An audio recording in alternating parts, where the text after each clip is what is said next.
When we think of ATM theft, we usually think of someone using force. But these days, it's actually more about distraction.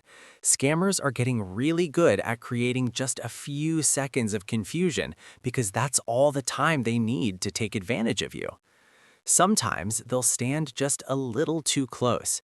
They might offer to help you with the machine or try to start a conversation while you're right in the middle of your transaction. Other times, they don't even need to be there.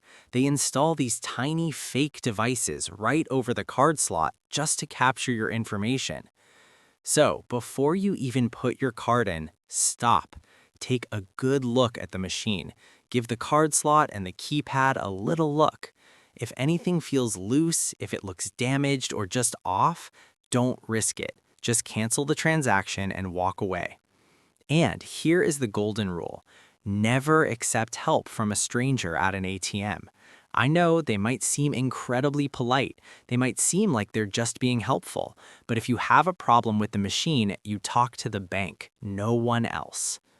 Try to use ATMs that are in well-lit areas, ideally inside the bank lobby. When you're typing your PIN, use your other hand to cover the keypad every single time. And don't forget to take your receipt when you're done. At the end of the day, your awareness is your best defense.